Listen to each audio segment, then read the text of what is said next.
Hey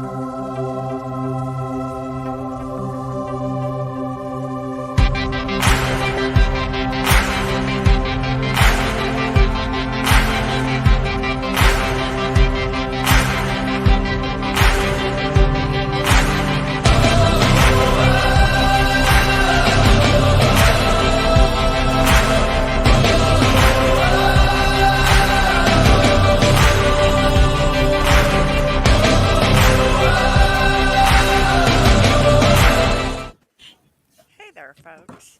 We are back here today with 4 out of our 5 guests from last week's talk about deconversion and the path that people have had along their ways as they journey through being in a religious type of organization that some may classify as a cult. So, would everybody like to say hi?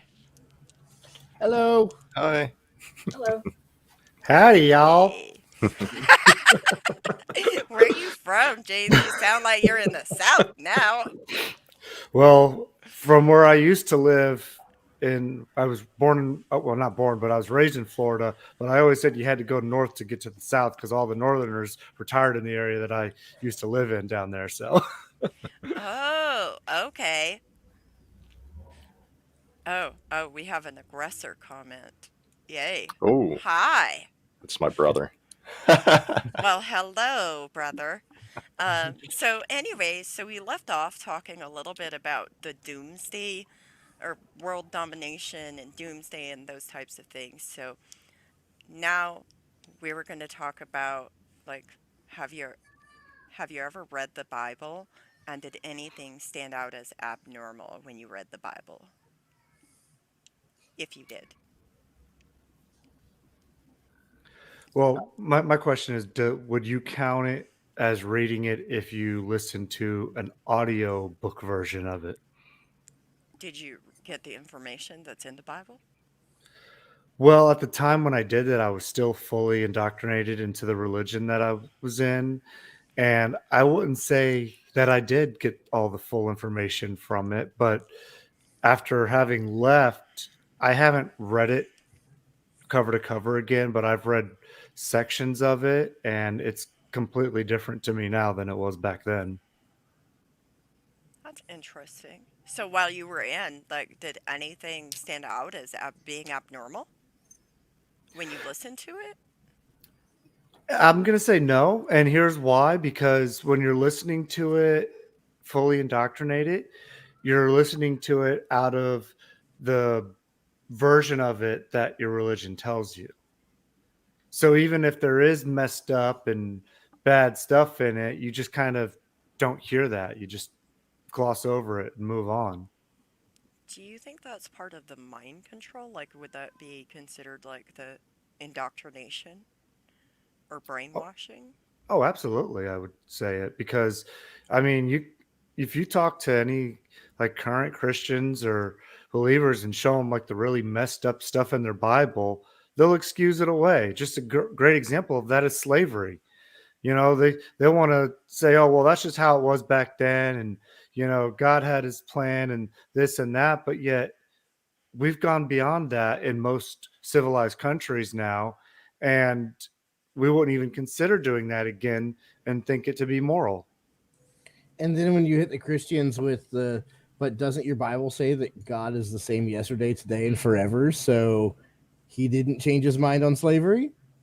Then that's the only answer you get is that you're taking things out of context. Wow. Yeah. So, so how would you counter that, Bartimus? And did you read the Bible? Yeah. So did I read the Bible? We were told to study to show ourselves approved unto God, and so we took that very literally, and that really hurts the Bible. The worst thing you can do if you're a Christian is read your Bible, um, because it just falls apart in front of you the more you read it. And that was pretty influential in my exit out. Was So what stood out? well, the big thing that got me was if we're talking just scripture itself. In study, the book of Job, God breaks every one of his own rules. Like, he lets Satan tempt him. He kills an innocent family. He destroys an entire man's livelihood just for the sake of proving a point. And that's not the loving God character that Christians want to portray. Well, so and on the other side of the argument, let's ask this question too. But what about the New Testament came and Jesus died for everybody's sins, so now everything has changed, and so the Old Testament is just a book as like some type of moral guidance or compass. Yeah, and that's a good thing that they can tuck away when they don't want to talk about the Old Testament. But then when they want to justify their hatred against other people, then the Old Testament's relevant again. Um, and so when you approach them and they wanted to get rid of the Old Testament, they say, "Well, Jesus fulfilled the law, and now we're living under grace." But then when they want to attack someone, they say, "Well, Paul said the Old Testament is good for doctrine and reproof and instruction and learning and righteousness." So they can conveniently pick what hill they want to fight on. Would you consider that cherry picking? Absolutely. And then, Um,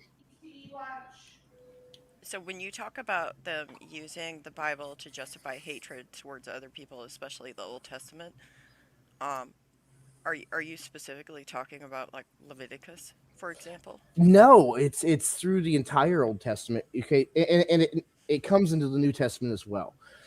The children of Israel were God's chosen people. So immediately in the Old Testament, you have this othering. You're either a part of God's nation or you're not. And then when we get to the New Testament, then the Christians take over the role of the only special loved group and immediately creates others of anyone that's not a Christian. And so it justifies so many horrible actions against people because they're not one of the group. So, do you think it's harmful for a religion to hold themselves as above, like, the rest of the world, or hold themselves as separate from the world? Absolutely, because it's twofold in the danger.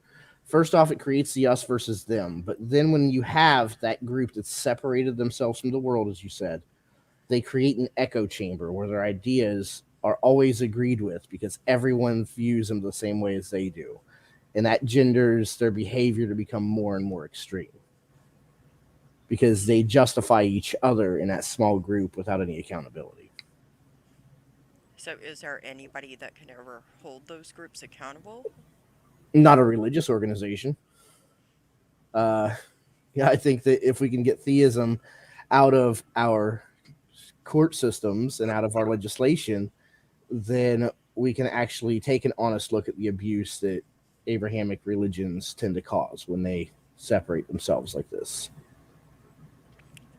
Gotcha. Thank you very much for explaining all of that. Oh, you're And welcome. what about you, Sleuth? Have you read the Bible? I've read it a few times, yeah.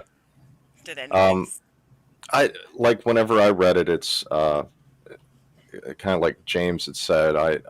I read it while I was still indoctrinated and everything, and he pretty much put it perfectly. Like you're looking at it completely different when you're in the cult. You know, um, it's nothing really stands out right then as being well. There will be, but they'll have their apologetics and everything to cherry pick around and manipulate it however they want. So, and then if you get them stumped on a question or anything, if you're asking a pastor or something, then it's, well, you just have to have faith, and someday we'll have the answers. But Gotcha. yeah, That's really interesting. What about you, Isaac? Have you read the Bible? I spent a while going to synagogue, so I would study the Torah. And I grew up with like my mom was raised like a Pause Christian for out in one second. Tennessee. Can you explain to our listeners what the Torah is, The Torah is the please? Old Testament, but we don't like calling it that because it's not the Old Testament for Jewish people. It's just the Holy Book because we don't believe in Jesus being the Messiah. We believe the Messiah. I say we. I don't go to synagogue anymore, but Jews don't believe that that Jesus is the Messiah. They believe that he's just a guy, basically, maybe like a minor prophet. And so the Torah is written in Hebrew, not in English or in any other like language you would have read it in or understand it being written in. And we read it in Hebrew. We might translate it to English in certain parts, but we go over what each word has, the connotations of the meanings, and like the history behind the words. So there's a lot more in-depth study of the actual text in like Torah study than you'd ever imagine in like a Bible study about the Old Testament. And we don't read it in the context of like, oh, this symbol here means that Jesus is coming, because that's not what we're doing. So Yeah. it's almost two separate works entirely when you approach it that way. So yes, I have studied part of the Bible, but in a very different way. Did anything stick out to you? Um, I mean, at the time that I was in Torah study, I was still in my cult. So a lot of it was just trying to reconcile with the idea of like, you shouldn't be reaching out to other gods, and you shouldn't be reaching out to spirits and stuff like that. So that was mostly what I was paying attention to when I was in Torah study. And you're talking about the idea of like a chosen people, like it can feel good to be a part of a closed group that is like the best in the world, like we're the ones who are God's children, and it's coming from like a heritage that we have. But I don't think it's healthy for anyone, especially not people who aren't part of the group. So why do you Sorry, you not got think that it's wrong. We were healthy? the heritage. No, we were the chosen Oh, people. all But of us. No, just my cult. So just the 10 of us. So sorry. okay. So why do you not think it's healthy for Because I mean, anybody? it encourages like this complete nobody else matters. Like whenever you talk about the idea of what happens after the Messiah comes, which we didn't discuss very often, but if you read really like deeper into it and those kind of ideas, it was like we get to go and do this thing, like we return to Eden or whatever happens after the Messiah comes, and what happens to all the non-Jews? Nothing. Like we didn't care. Yeah. And that's the approach that you're supposed to take with like older Orthodox Judaism. More modern Judaism is much more like not like that about stuff, but still has that idea at the core, which I don't really enjoy. That's really interesting. Thank you. Mhm. And then I had a follow-up question for Bartimus. So all of those things that stuck out, were you comfortable? Like, were you able to approach church leadership with your questions? With Absolutely anybody? not. I got kicked out of my first Bible college over a conflict I found in Scripture. So, um, Ooh. and I made the mistake of asking a question, and they were immediately accusing me of trying to twist the word and to try to manipulate for my own means. And it was literally just, hey, I read this here and it doesn't match this over here. Is there something I'm missing here? And yeah, it was the last question I ever asked in that Bible college. Wow. Wow. So questions are frowned upon. Well, why do you think that is? The worst thing that you can have in the type of environment that modern Christianity has developed is anyone who thinks freely. And I think that even people in leadership understand the inconsistencies that are in Scripture. And if the layperson understands how unreliable the book is, then it won't be trusted at all. Yeah, that's really interesting. Like, I have close friends who are Christians, don't get me wrong, but I also have close friends who are like from all walks and ways of life. And I think the thing is that, you know, people that are willing to have the curiosity to have conversations about difficult topics, they have a way different outlook and approach to life. They approach life in a whole different manner than people who approach life and they listen to silence people, which is, Exactly. go ahead. And that's listening to silence people. That's a skill that I had to unlearn from ministry, because we're taught to listen so that we have a response, And and that's not sometimes. Sometimes we need to listen so that we can understand. Right. And sometimes we just need to listen to hear what the person is telling us. Exactly. And so now I'd like to ask each of you, can you summarize briefly in a few sentences what made you leave or fade from that religion?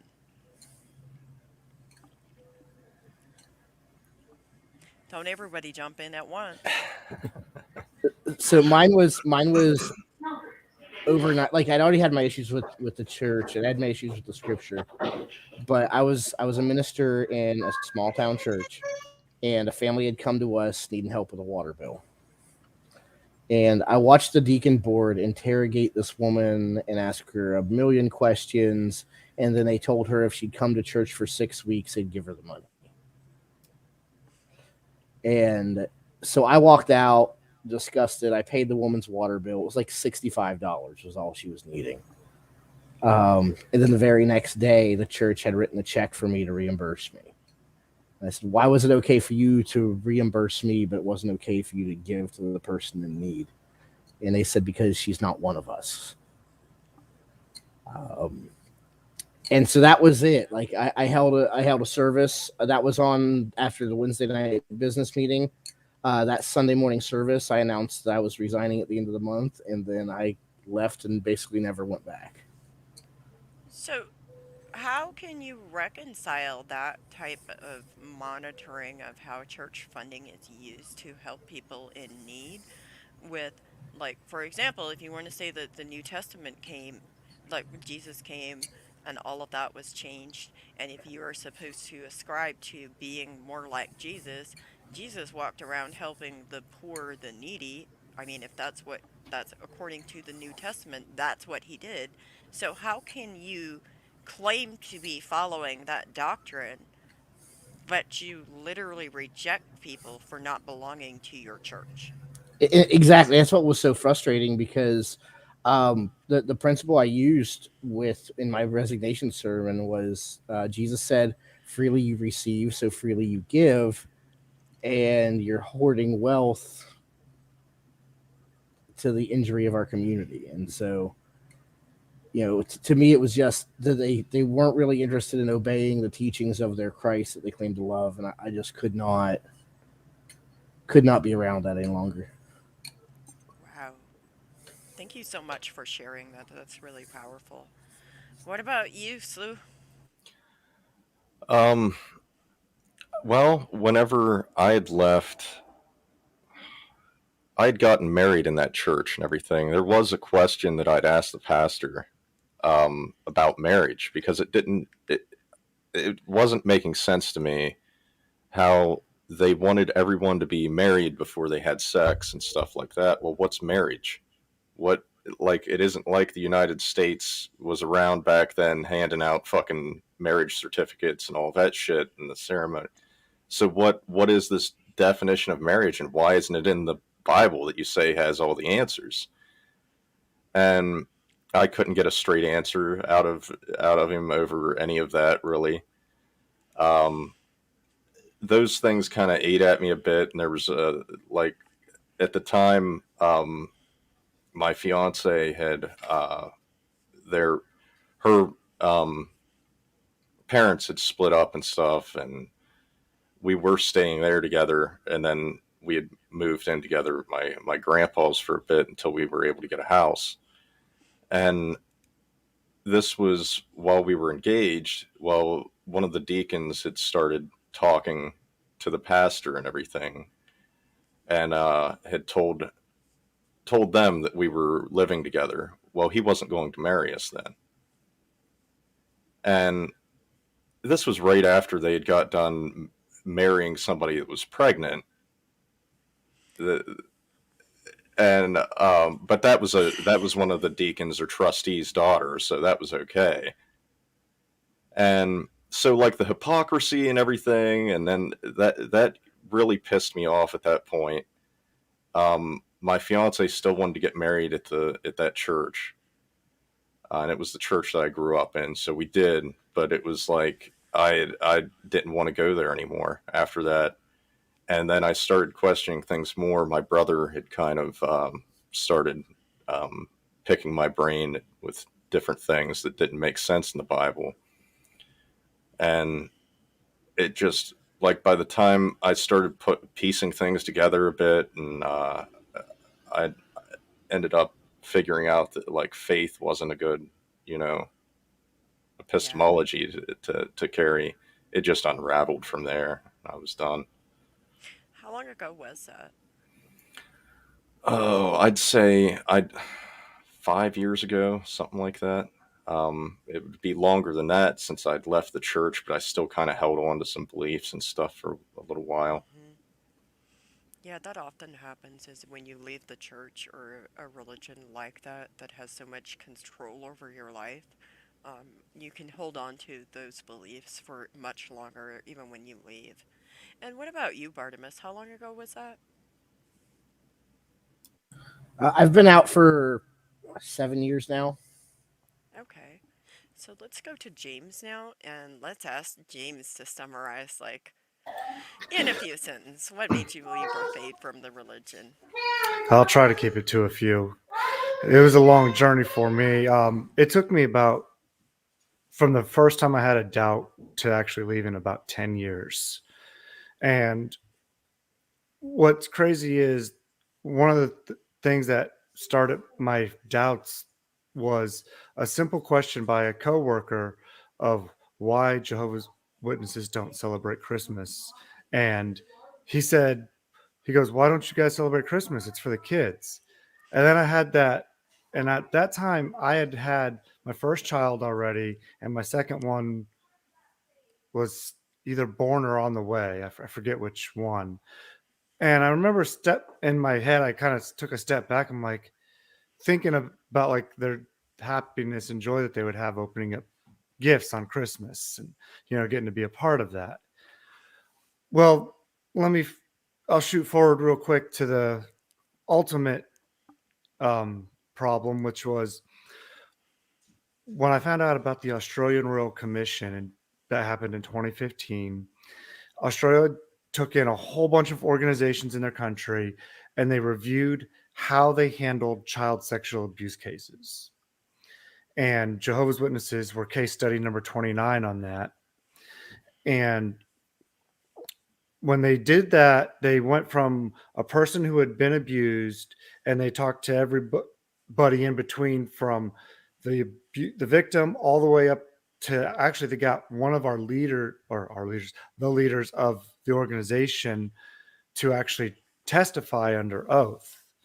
And he was going on and lying about so many things that, as an indoctrinated witness, you know that the stuff he wasn't saying was true. And then the final thing he said was, and this goes back to, you're always told that when you're the true religion, you need to stand up. It doesn't matter if you're in court. It doesn't matter if you're talking to your next door neighbor. You're the true religion. You talk to them. And if they ask you, yes, we are the one and only true religion. You're supposed to have that kind of, pride, I guess, even though you're not supposed to be prideful, but, not back down from, That's not prideful, James. yeah. Okay. But so the lawyer asked the leader, um, he goes, "Do you feel that you are God's one and only true channel on the earth?" And he goes, "Well, that would be presumptuous of me to say." Wait, excuse me? Hold on a minute. You're telling all your followers to stand up and say this, but yet you won't even say it yourself under oath on camera, because we have video of this, and you won't even. Wow. That was, I saw that. It was like in my head, I'm like, I'm done with this shit. How long ago was that? You said 2015? Well, that was the actual when the commission happened. I didn't find out about that until 2018. Okay. Thank you. So I left in 2018. So what about you, Isaac? Can Um, you summarize? well, basically, the cult leader went to jail, and while he was in jail, he naturally he found God. Oh, goodness. And he read the Old Testament, and he knew I was a Jew, and I had started to come out from under his control recently because I was so angry at him for going to jail. And he was like, "Nope, I'm a Jew now. I know I'm gonna like start studying like deep mysticism in Judaism and like just be really weird about this." And it started making me kind of angry. And the cult was still kind of together at this point, but we had stopped doing the rituals because he was all about Jewish mysticism now. Um, and he found a bunch of vulnerable young Jewish people who were all like trans or gay and now preying on them and basically just blocked me. So, Wow. Do you yeah. feel comfortable? Like, is there any information out there publicly about the cult leader going to jail? Nope, his record was expunged. Oh, my. Yeah. Well, that really is something else to behold. I'm basically just getting in before he does something. You know what I mean? Yes. Like, Yes. Well, let's hope, like, he doesn't pray. Oh, well, he's that's actually just, in. woof. He's going to school right now for religious studies and would love to be a rabbi. So, Okay, that is interesting. Very, yeah. very interesting. And how long ago was that? Um, I was still a believer in 2020, Oh, so that and was fairly recent. he blocked me after I called him like a million times in October actually. But I wasn't a believer at that point. I was just an angry person. So I'd say somewhere in the middle of 2021 or like maybe at the beginning was when I truly broke from it. Um, Gotcha. I wasn't practicing it anymore, but I still believed in everything I had seen and had thought. I just thought I wasn't doing it anymore, basically. Um, so very recent. Gotcha. Now, do you have, like, a therapist that you're working with? Oh yeah, I go to therapy like 2 times a week. Good for you, Yeah. because you do deserve to have like support as you unravel some of this, and sometimes that means having a therapist to help us navigate the path. So, thank you so much for sharing. And then I'd like to ask, like, has anybody ever looked into the origins of the Bible?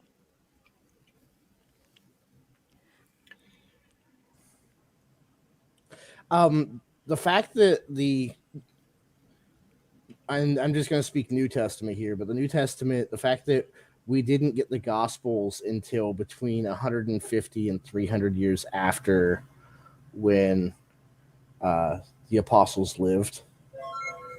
And then, the fact that Paul's addition to the work was such a radical shift from what the historical, like, Jewish Christ cult was. Really changing it from, a local sect into this, what would later become the Catholic Church through his method of evangelism that didn't have a whole lot to do with the Christ story.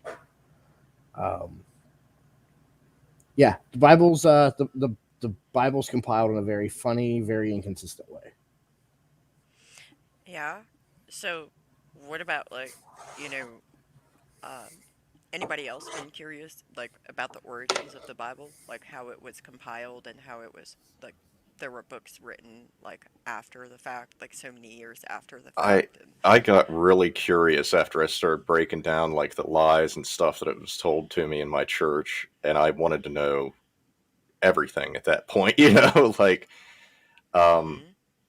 and like Bartimus said that you've got well, I mean, you've got manipulation of the text throughout years and years, and then you've got authors and stuff that aren't verifiable or anything. Like their main, the main person that they're basing history off of, or the historical point that they can point at, is like Paul's work, and it's it's Paul's basing this off of visions.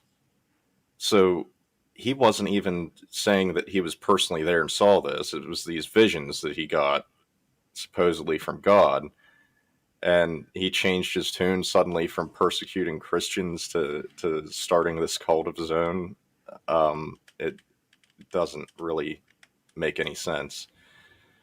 And you go back farther, like into the Old Testament, and the way that the Christians' Old Testament is much different than what the original Jewish religion had, even with implementing things like dualism with Satan and hell and all of that.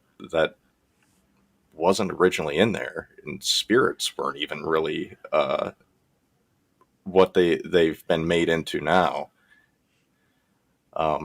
There's yeah, I've looked into it a good bit, and there's so much to it. There's different theories about it and everything that make way more sense than what you hear from the Christian uh, perspective.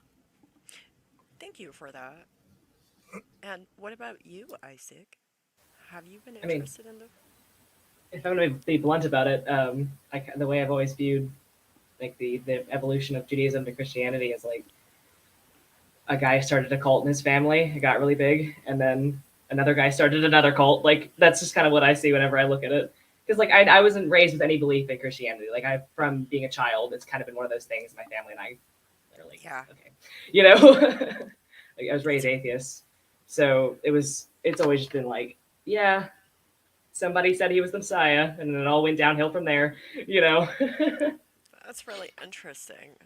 And then I have another question. Like, so what about the fact that, like, there's so many variations of the Bible? Like, it was all translated into so many different things. Like, have you guys ever, like, noticed that, like, when you translate things? Because as an English as a second language speaker, like, I personally know that there are different versions, like when I translate things for folks, sometimes I have a lot of trouble like translating it in a way that makes sense. Like I can't translate it verbatim word for word because it doesn't make sense when you translate it.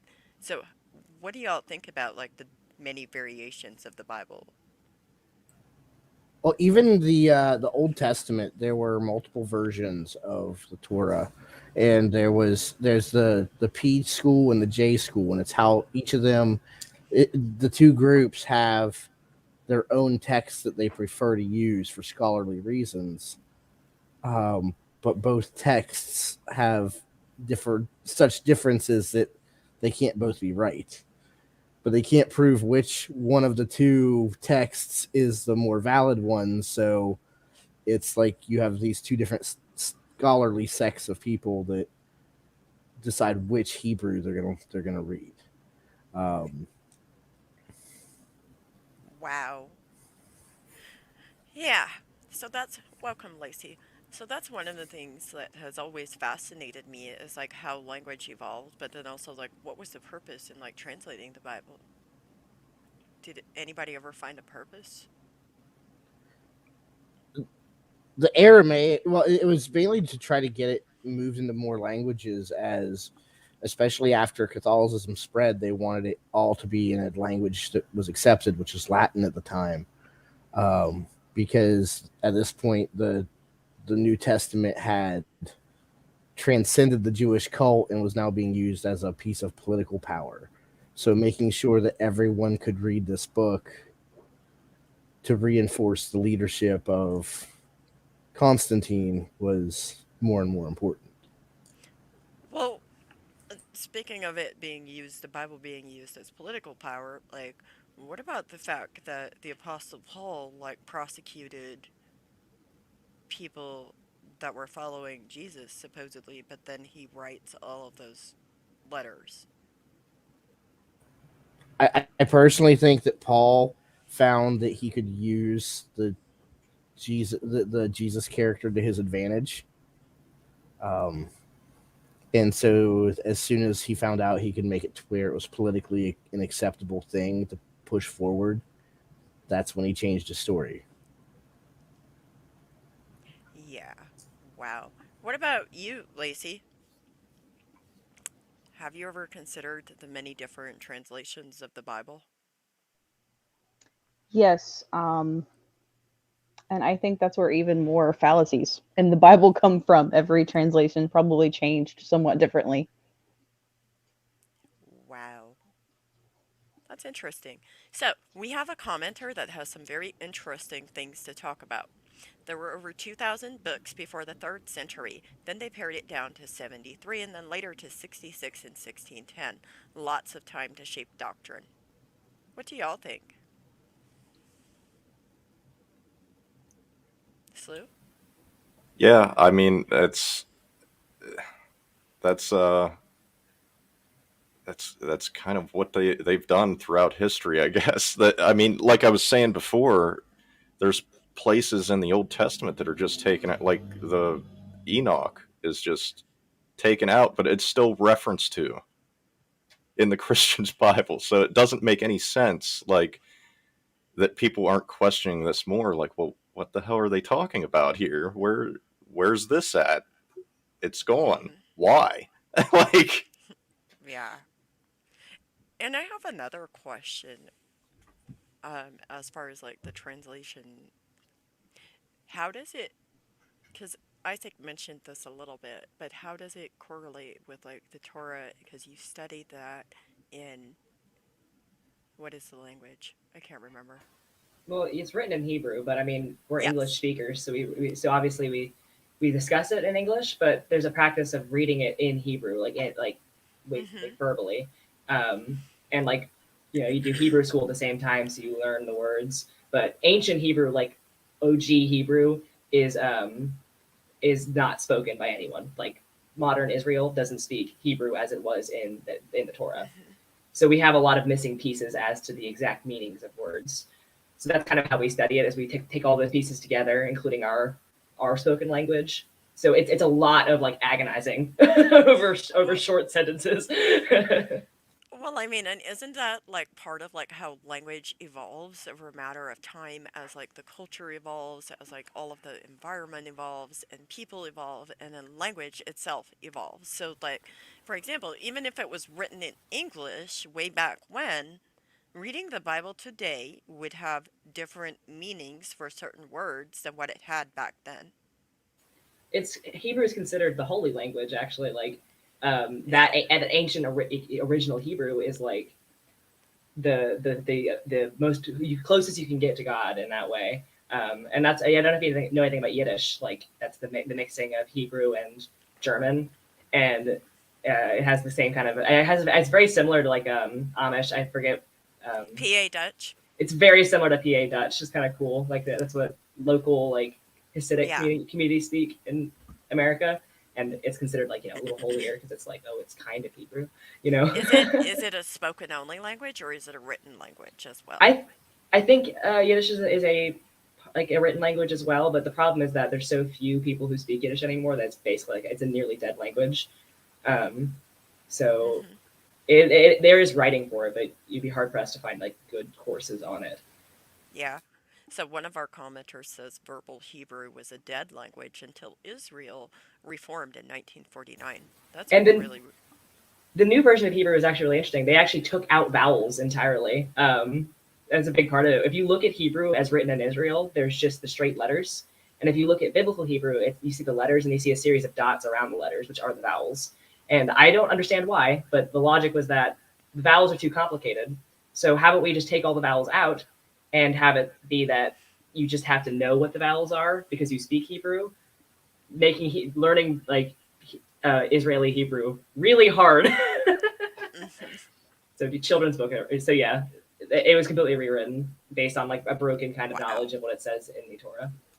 So even though they have some knowledge, it would kind of be like this. Think of the word awful, but awful is opposite. So because they completely rewrote it, right? Is that accurate? Not quite. I mean, we know what a lot of the words mean. Like whenever we like speak in Hebrew, we know what the basis of it. We don't have the context to it because it's such an ancient language. But I mean, Hmm. if we have literally generations going back 6,000 years speaking Hebrew from the Torah as part of our worship, Hmm. um, we're gonna remember what certain things mean over that time. So like that's kind of how we rebuilt it for Israel. Like part of that was we know these biblical words and we know what they mean generally. Yeah. So it was like pieced together. Like imagine like a puzzle. We're missing some of the pieces, but they kind of just drew in between. You know. Yeah. Thank you so much for that, Isaac. And Sloot, did you have anything to say about the variations of the I Bible? just I thought it was funny, like when you're mentioning the different translations and stuff. Like I know like our pastor and certain like leaders in the in the church that I went to would bring up like the Hebrew and stuff every now and then, and it would just be it was weird to me. Like they would go from preaching this sermon to suddenly just focusing on these little words and stuff, and and there could be several translations, into English. Like this one word might mean five, six different words, and they've chosen this one out of those six to portray that. So it is like, yeah, there's so Do you much that's those different versions have just taken whatever and cherry picked whatever they wanted out of it to fit what they think is what do, they want. do you feel like it's almost like playing eeny meeny miny mo, Right? Yeah. or like tic tac toe or something like Yeah. and how do you think they come up with like the right version? What makes it the right version? I don't know How whatever easily fits their how easily people can fall into like the trap of listening to it. That makes it the yeah. right one. The Oh, Orthodox Jewish approach is kind of cool because we know there's a bunch of different like words this could possibly mean. So instead of picking one, what we do is it's a practice called building a fence around the Torah, which is where you go, okay, this could mean all these different things. So let's make it so we can't do any of those things at all. So there's no way we can mess up. A good example is don't boil a kid in its mother's milk. The hell does that mean? Don't ever eat meat and milk together. We can't possibly mess it up. That's how you get all of those laws that Jews follow. That's how you get like the mitzvahs and stuff. Wow. Wow. That, yeah. So one of our commenters says King James dude got the words he wanted. Do y'all think that's accurate? Yeah. 100, yeah, It 100%. was absolutely a Bible written so that a man could get a divorce. Um, Oh, yeah. do tell how you come to that conclusion. Okay, so King James broke away from the Catholic Church because the Pope would not authorize a divorce, his divorce. So he broke away for the righteousness and sake of God and Christian piety, and then had his own Bible translated, the 1611. And as much as we praise it, it was a power grab so that he could divorce his wife. Wow. That's a really interesting concept to like wrap your brain around and think about too, is like having a version of the Bible that's specifically created to allow you to divorce. Especially when there are churches and cultures out there that use that very same version of the Bible in German and use it to justify no divorce. Exactly, and the thing is, and that's one of the most damning things about the scripture and the language, because the 1611 was translated into English in order to justify a person's wrongful actions, and then we are retranslating our translation into other languages. Wow. So the German translation is a German translation of an English translation, of a Latin translation, of a Greek, Hebrew, and Aramaic translation. So, how many times was it translated? Okay, so we start off with in German to Okay. English to One. Latin to Greek, Hebrew, and Aramaic. So that's 4 rows of translations that we've been through. Oof. Oof. Yeah. Somebody says that King James had witch hunts in the 1590s. Yes, I Yes. do believe I've read about that a little bit. So the reason Christianity took such a dark turn in what we see in modern in the modern Christianity that infiltrated the Americas was because King James approved a book on demonology, and he approved a Malleus Maleficarum 3 years before he approved an English Bible. So there were already religious texts on how to hunt down witches and kill them available before the Bible that those books were based on was ever translated.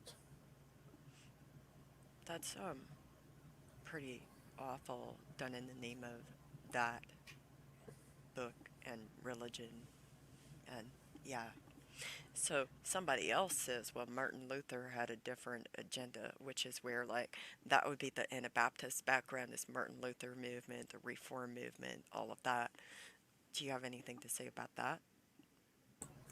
I agree wholeheartedly. It was his own agenda, and with the Anabaptists and Saint Francis of Assisi leaving and saying, ripping bricks out of the church and saying, "I will go build my own," and going out into the woods and starting the Anabaptist movement.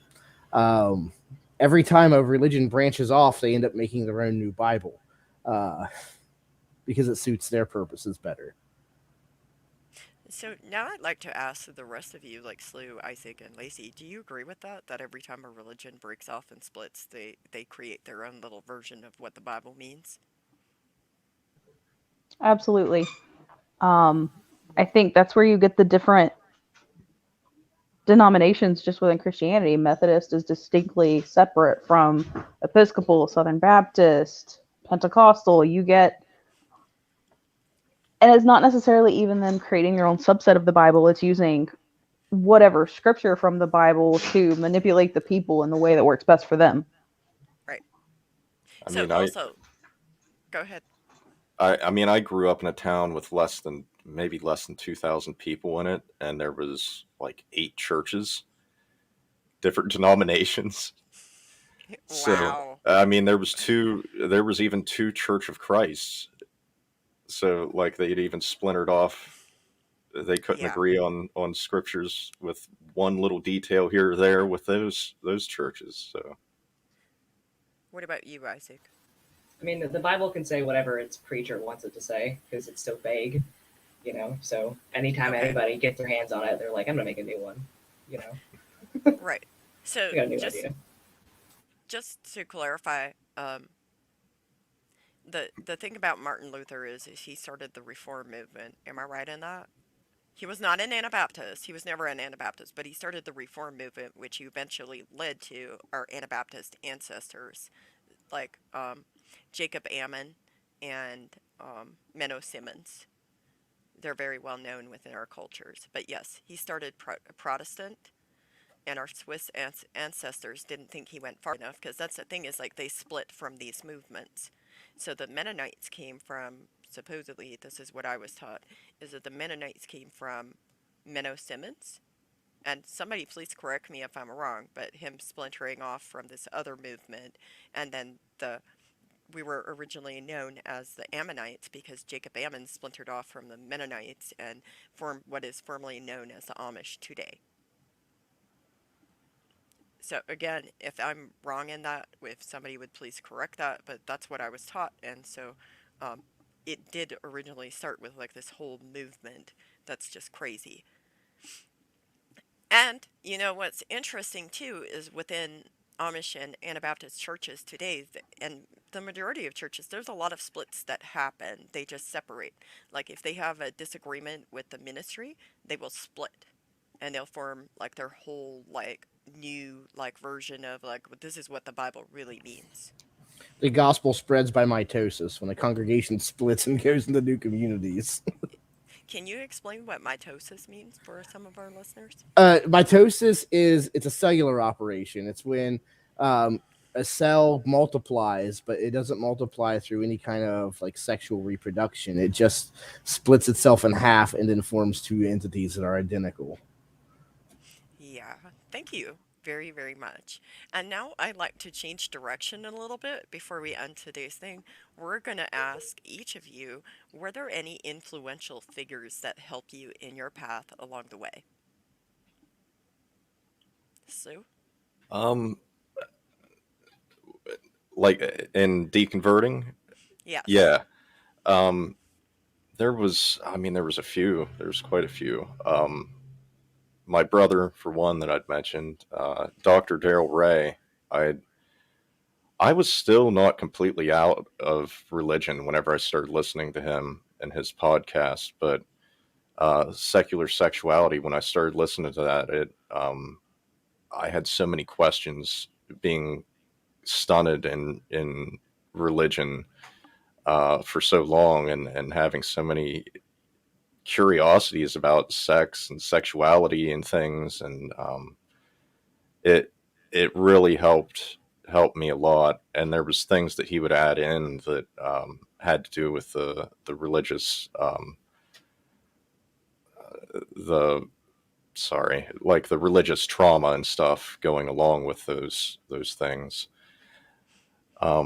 That, and then I just started listening to like the atheist experience, and the women on there at the time were just excellent at nailing down their points that they had. Hmm. Thank you so much for sharing that. What about you, Barnabas? So one of the big resources that I had, he's actually a member of the Marginal Mennonite Society, Hugh Hollowell. Um, just he was a holy, still is a holy troublemaker. His view of Christianity is that in the kingdom there's enough for everyone, and so he actively like fights communities for better access to medication in clinics for the homeless population, sorts out housing and stuff for them, and um, but his whole view of life, and he was a Marine veteran who came out of a strict conventional Baptist church, and seeing him come out and do what's right in spite of his religion um, was really helpful to me. That's pretty amazing. Thank you. What about you, Isaac? I didn't tell other people I was in the cult at the time, so honestly, I wasn't really reaching out. Um, I had some friends who, after telling them my experiences with Ellie and the people in my cult, his name, that's the cult leader's name, um, had told me I was in a cult basically, and it took me a long time to accept that. So just that consistent reinforcement from the people around me was very helpful. But for Yeah. my personal growth, being part of the temple has been very helpful for me. I mean, obviously, I wasn't a Christian, which is like a lot of people in the temple, which is totally understandable, the Satanic temple. Um, but like being around other atheists and people who don't act super weird at me when I talk about having done pagan rituals, because I appreciate being in a community where people's immediate response isn't like, "But wasn't it real?" Like maybe a little bit, like maybe like a little bit, you know. Hmm. So they've been super helpful. So, do you think that the denial along the way was a difficult thing? Oh yeah, because the act of me leaving the cult was not me actually going, "I'm now leaving a cult." It was just me no longer practicing the rituals. I still fully believed in it for a long time, and having to like completely like reconcile my reality has been very difficult, and it still is. Like it's a struggle of just making the world make sense when I don't believe in the crazy stuff I used to believe. Well, do you think that that happens to a lot of people that get caught up inside of a cult like that? Oh yeah, like I'm in a support group for people in like these small cults, and it's a very common experience, and it's an experience I share with people who leave big religions too. You know, Hmm. it's the same feeling. It's just different beliefs, so it Well, seems like it's different. well, and it's like when you're experiencing the denial, like it can really be unhelpful to trauma measure. Hmm. And so just because it was a different type of cult doesn't make it any less like of a traumatic experience with similar undertones in a way. Is that Yeah, correct? yeah. Like the struggle is really at this core. I mean, other than this separately traumatic stuff that happened while I was in the cult, the Hmm. actual belief part of it is just I believe something that I could not reconcile with the rest of the world, right? Which could be the same as believing in Jesus or believing in whatever. Just because mine sounds more crazy because it isn't a major religion Hmm. doesn't mean it's not the exact same feeling of like these two things don't make sense and it causes a cognitive uncomfortable dissonance. Yes. Can you explain what a cognitive dissonance is for some of our listeners? Cognitive dissonance is the feeling you have when something you believe or understand does not match reality and it causes you pain, and it's hard to overcome because you tend to internalize it and be like, I'm the problem with this, you know. Oh, thank you so much. That is a Mhm. really excellent explanation, and I appreciate it. And what about you, Lacey? Um, I definitely my sister who rode the atheist road a long time in my family and dealt with a whole lot of crap. She's 7 years older than me, so she kind of paved the way for me to start thinking outside the box and being okay with at first being an agnostic and then going that route when I was probably realistically an atheist for a number of about 10 years before I finally was just okay giving myself permission. Um, Hmm. the people who really tipped me over the edge and at owning my atheism and being okay with it. My husband, Aaron Ra, and Bill Nye. And then now I've gotten very into Christopher Hitchens' writings, and I'm like, oh my God, why didn't I listen to this 10 years ago?